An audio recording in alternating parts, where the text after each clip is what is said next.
কিংবদন্তির রাজনীতিক সাদেক হোসেন খোকার পঞ্চম মৃত্যুবার্ষিকীতে আলোচনা সভা ও দোয়া মাহফিল অনুষ্ঠিত হয়েছে। সিনিয়র বিশেষ প্রতিনিধি মাসুম ইসলাম রাহাতের পাঠানো তথ্য ও ভিডিও চিত্রে থাকছে বিস্তারিত।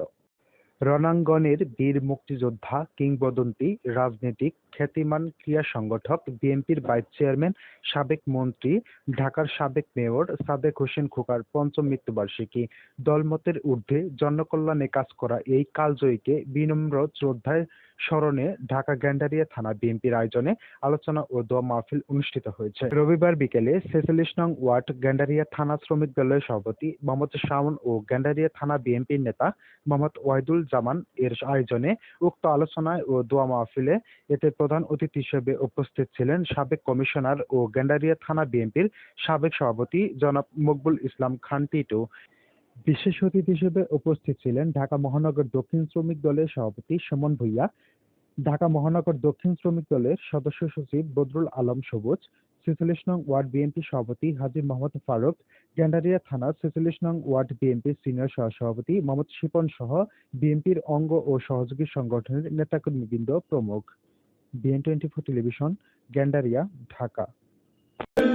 বাংলাদেশের একজন অন্যতম ত্যাগী নেতা, যিনি বিএনপির ধারক এবং বাহক ছিলেন, যিনি এই পর্যন্ত এই আন্দোলন সংগ্রামে, প্রতিটি আন্দোলন সংগ্রামে তিনি রাজপথে নেতাকর্মীদের নিয়ে তার উত্তরসূরিরা তার জন্য দোয়ার আয়োজন করেছে। কবরে দেশে কি অবস্থা আছে জানি না গো আল্লাহ, তুমি জনাব সাদেক হোসেন খোকার জীবনের তামাম গুনাহগুলা মাফ করে দিও, কবরটুকুকে জান্নাতের টুকরো বানাইয়া দাও। আর রব্বুল আলামিন তোমার কাছে দরখাস্ত করতেছি আল্লাহ, শহীদ প্রেসিডেন্ট জিয়াউর রহমান দুনিয়ার বুকে নাই, এই দেশের জন্য কত না কষ্ট করেছে গো আল্লাহ, এই দেশ শাসন করতে গিয়ে দুর্ভিক্ষের হাতে শহীদ হয়েছে। রব্বুল আলামিন তুমি দয়া করে শহীদ প্রেসিডেন্ট জিয়াউর রহমানের জীবনের তামাম গুনাহগুলা মাফ করে দিন।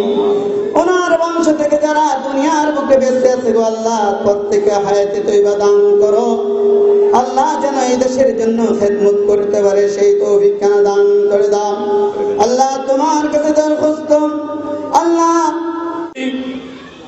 বলে শেষ করা যাবে না। তিনি ছিলেন বাংলাদেশের একজন অন্যতম ত্যাগী নেতা, যিনি বিএনপির ধারক এবং বাহক ছিলেন, যিনি এই পর্যন্ত এই আন্দোলন সংগ্রামে, প্রতিটি আন্দোলন সংগ্রামে তিনি রাজপথে নেতাকর্মীদের নিয়ে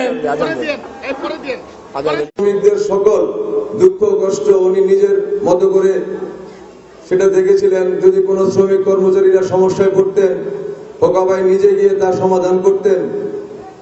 এরকম একজন ব্যক্তি যিনি শ্রমিক কর্মচারীদেরকে সবসময় নিজের সন্তানের মতো আগলে রেখেছিলেন।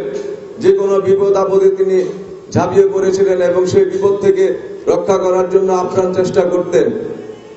আজকে খোকা ভাই আমাদের মাঝে নেই, কিন্তু খোকা ভাইয়ের যে কর্মগুলো রয়েছে সেগুলো এখন আমাদেরকে উৎসাহিত, অনুপ্রাণিত করে। তা আমি বলতে চাই, গেন্ডারিয়া থানা শ্রমিক দল এবং ৪৬ নং ওয়ার্ডের শ্রমিক দলের এই গত বৈধ সরকার তাকে মানসিক নির্যাতন করে, হয়তো আর না হলে সে আমাদের মধ্যে এখনো বেঁচে থাকতো। হায়াত রব্বুল আলামিনের হাতে। যেই ব্যক্তি নিজে রক্ত দিয়ে, নিজে অস্ত্র হাতে তুলে নিয়ে এই দেশকে স্বাধীন করেছে, সমস্ত লোকদেরকে নিয়ে যুদ্ধ করেছে, নিজের স্বাধীন করা দেশে সে আসতে পারেনি, তাকে আসার অনুমতি দেওয়া হয় নাই। এই কষ্ট একমাত্র খোকা ভাই বলতে পারবে যে সে কতটা কষ্ট পেয়েছে।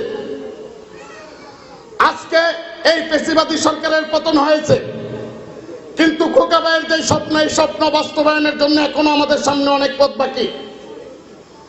এখনো আমরা একটি অবাধ সুষ্ঠু নির্বাচন করার জন্য আমাদের দল, আমাদের প্রিয় নেতা ভারপ্রাপ্ত চেয়ারম্যান দেশনায়ক জনাব তারেক রহমান যুদ্ধ করে চলেছেন। আমরা আদৌ জানি না নির্বাচন কখন হবে, কতদিন পরে হবে।